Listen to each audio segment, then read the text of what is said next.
disitulah awal azab Allah datang. Kau akan berenang dalam kesengsaraan.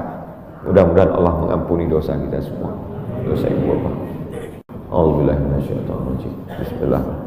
Alhamdulillah rabbil alamin. Ar-Rahman.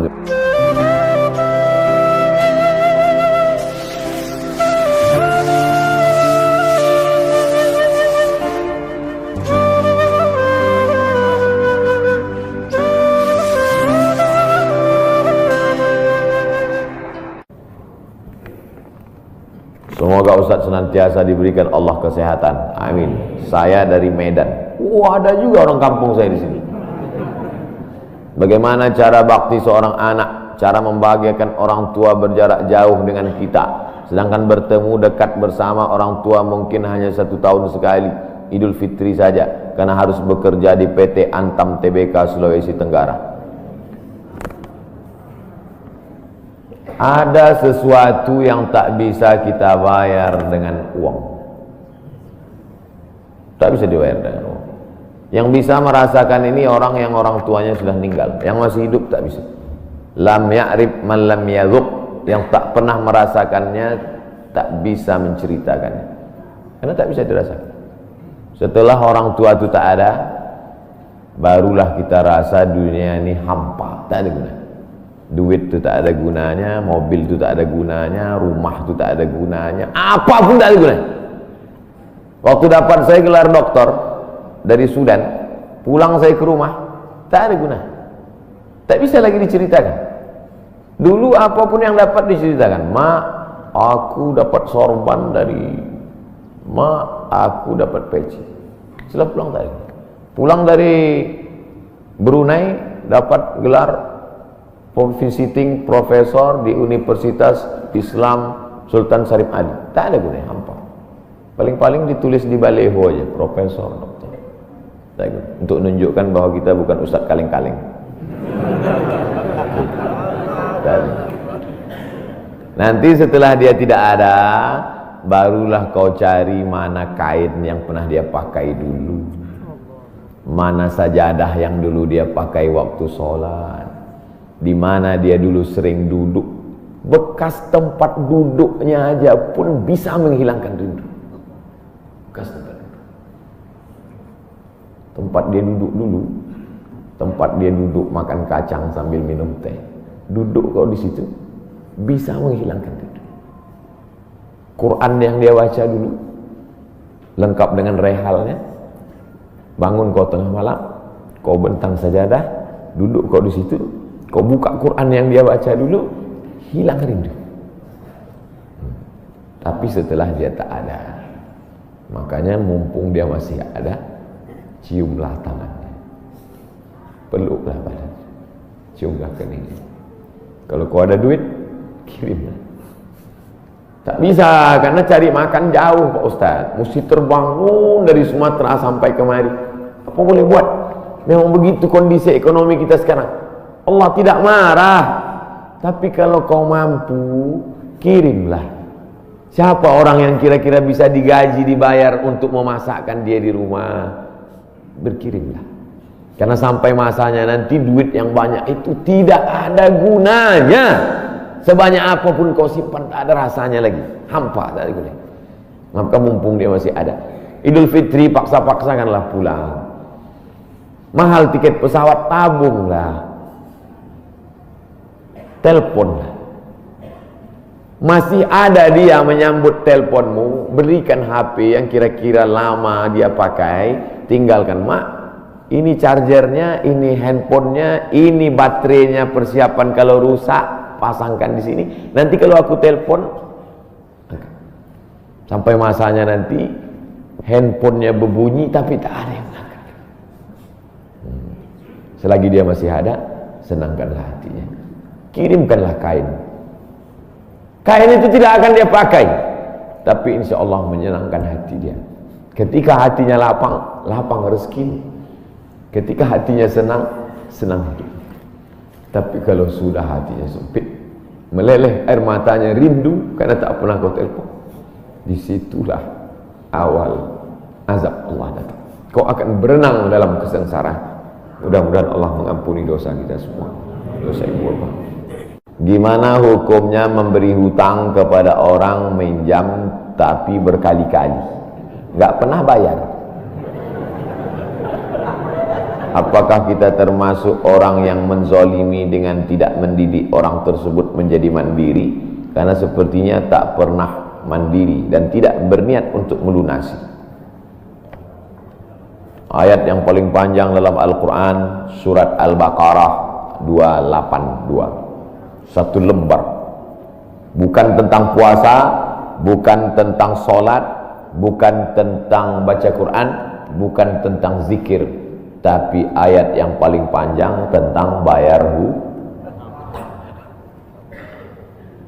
Sholatnya banyak, puasanya banyak, zikirnya banyak, baca Qurannya khatam, tapi kalau bayar utang tak dibayar, di akhirat kau akan cari dia. Oleh sebab itu ada orang mati syahid. Oh, mati syahid. Orang mati syahid enggak merasakan sakratul maut. Orang mati syahid enggak merasakan azab kubur. Orang mati syahid tidak merasakan hisab. Orang mati syahid langsung masuk surga. Ilat dain, kecuali hutang. Makanya kalau ada orang menagih hutang, itu dia bukan pelit, dia sedang menyelamatkan saudaranya dari makan haram. Makanya datang ke rumah dia. Habis pengajian nih langsung datang. Assalamualaikum, waalaikumsalam. Kau mau menagih ya? Aku bukan mau menagih, tapi menyelamatkanmu, anak cucumu, istrimu, tetanggamu dari makan haram. Ya ayyuhalladzina amanu, hai orang-orang yang beriman, hai orang yang percaya bahwa setelah mati dia akan hidup lagi menghadap Allah. Idza tadayantum bidainin, kalau kau menjalin transaksi hutang piutang, ila ajalim musamma, sampai ke batas waktu tertentu, faktubuh, tulis, saya pinjam kepada kamu 500.000, akan saya bayar pada bulan Mei. Tahunnya jelas. Banyak juga bulan Mei, maybe yes, maybe no. Bulan berapa? Bulan Mei tahun 2020. Oke. Sekarang bulan Maret. April 1 Mei 2020 datang tagih. Kapan kau bayar? Mohon maaf aku nggak bisa, istriku baru meninggal, anakku pun sakit. Itu jangan kau cerita panjang lebar, tak tahan air mataku mau menetes. Kalau dia dalam kesulitan, fanaziratun ila maisarah, tunggu sampai dia lapang. Maisarah artinya lapang. Tunggu sampai dia lapang. Setelah dia lapang, datang lagi bulan Juni. Kapan kau bayar? Aku belum bisa. Nampaknya lebih banyak ongkos minyak aku daripada uang yang kutagih. Yang paling bagus, wa anta saddaqu khairul lakum, kau sedekahkan itu lebih baik. Karena aku pun makin datang makin kumat darah tinggiku, kolesterolku pun makin naik. Jadi untuk yang 500.000 itu ku sedekahkan aja, ambil. Tapi yang menghafal ayat ini yang ngasih pinjaman, bukan yang minjam. Sekarang banyak salah hafal, yang minjam pula yang hafal. Begitu kita tagih, kapan kau bayar? Wa anta saddaqu khairul lakum, kau sedekahkan itu lebih baik. Itu ayat aku. Ayat kau 8282. Banyak sekarang orang salah hafal ayat. Jadi dalam Islam hutang piutang adalah ajaran tolong menolong tertulis dalam Quran. Namanya fikih muamalah. Ada fikih ibadah, sholat, zakat, puasa. Ada fikih jihad, jihad fisabilillah. Ada namanya fikih muamalat. Hutang piutang, gadai menggadai, pinjam meminjam, murabahah, mudharabah, bagi hasil. Maka hutang piutang ini cara tolong menolong, jangan sampai dihilangkan. Tapi kalau tidak mendidik, maka Islam bukan agama yang memanjakan orang. Ada anak yang kurang ajar kepada orang tuanya. Bagaimana caranya berbakti kepada orang tua yang telah wafat? Apakah anak ini masih dapat ampunan Allah Subhanahu wa taala? Datanglah seorang bapak mengadu kepada Umar bin Khattab. Assalamualaikum Khalifah Amirul Mukminin Umar bin Khattab. Waalaikumsalam. Ini anak saya kurang ajar, tolong dihajar dulu. Kata Umar bin Khattab, Umar bin Khattab orangnya bijaksana, dia tidak mau main pukul. Dia tanya dulu, kenapa kau kurang ajar pada bapakmu? Hai Umar bin Khattab, kata anaknya, ya, apakah seorang anak itu punya hak terhadap bapaknya? Ya. Apa hak anak? Mencarikan ibunya yang solihah, memberikan nama yang baik, memberikan makanan yang halal. Itu hak anak. Kata anaknya, ibuku tidak baik, makanku tidak halal, namaku pun tak baik. Apa kata Nabi kepada bapaknya? Apa kata Umar kepada bapaknya? Laqad aqaqtahu qabla an ya'aqqa alaik. Sebelum anakmu durhaka kepadamu, kau sudah durhaka duluan kepada anak. Jadi kalau begitu, ada anak durhaka, ada bapak ini jangan sampai anak bapak tahu. Nanti dia pulang, anak durhaka kok. Dia senyum, kau bapak durhaka. Ibunya tak baik, namanya tak baik, makannya tak baik. Kasih dia nama yang baik, kasih dia makan yang halal. Kadang-kadang kenapa otaknya tak lurus? Karena makannya tak halal. Dikasih dia makan rishwah, makan sogok, makan haram. Kenapa kau kasih makan haram? Gimana lah Pak Ustadz, yang haramnya aja pun payah. Astagfirullah. Allah sediakan alam semesta begitu banyak yang halal. Kenapa kau kasih dia makan haram? Jangan pernah kasih anak makan haram. Pesan kakek saya, datuk saya, kalau bahasa kampungnya grandfather. Cucuku 40 orang, yang satu ini jangan sekolah umum. Maksudnya saya tak dikasih sekolah umum, maka saya tak pernah sekolah umum. Sekolah ibtidaiyah, sanawiyah, aliyah, al-azhar, Maroko, Sudan. Tak pernah sekolah umum. Cucuku yang ini jangan sekolah umum, jangan kasih makan haram, nanti otaknya gelap. Cucuku yang ini jangan kasih makan haram, nanti otaknya gelap. Pesan itu disampaikan almarhumah mak saya ke saya. Kau pun nanti anak kau jangan kau kasih makan haram, nanti otaknya gelap. Kalau sudah otak gelap, tak bisa membedakan mana tiang, mana orang, sifatnya kepala kita. Nah, jangan sampai anak kita durhaka gara-gara kita bapak yang durhaka. Kalau anak sudah durhaka, meninggal orang tuanya, setelah itu dia bertobat, bagaimana cara minta ampunnya? Maka dia bersedekah. Mana dalilnya? Seorang sahabat datang menjumpai Nabi. Ummi matat, ibu saya sudah meninggal. Apa atasaddaqu anha?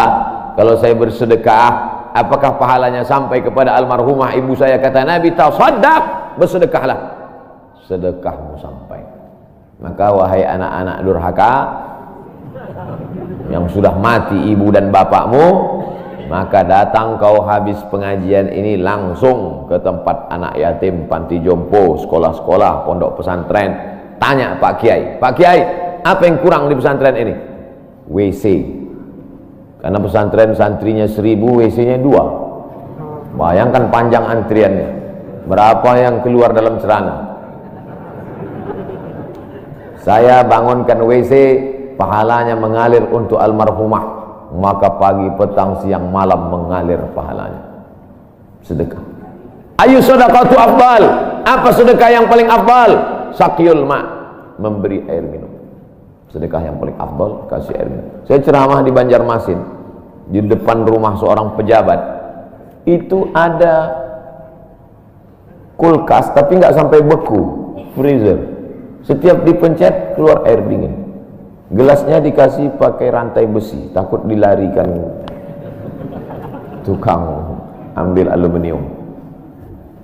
Buat wakaf untuk almarhumah. Nah, itu bagus kan.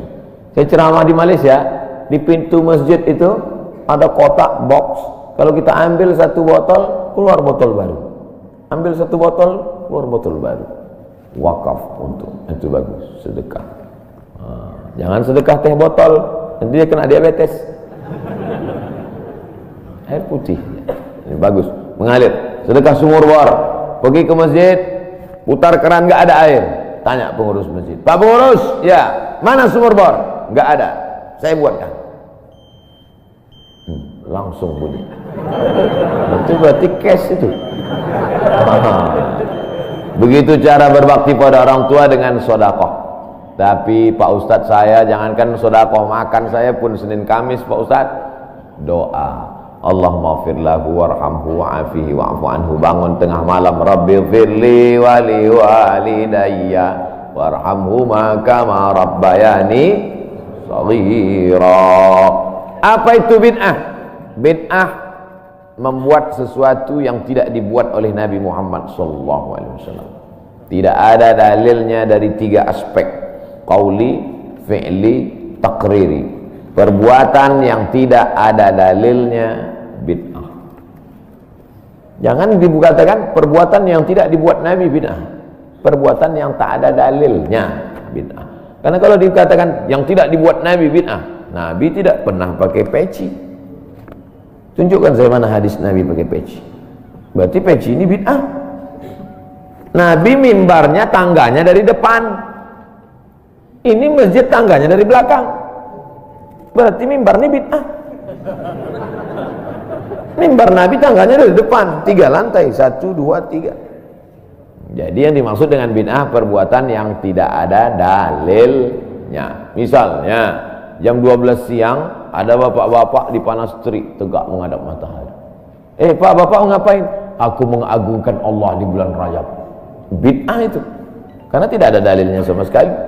Tapi selama ada dalilnya, tidak boleh kita katakan orang itu melakukan perbuatan bid'ah. Malam Jumat baca Yasin, kumpul 10 orang baca Yasin. Yasin wal Qur'anil Hakim, innaka laminal mursalin. Bid'ah.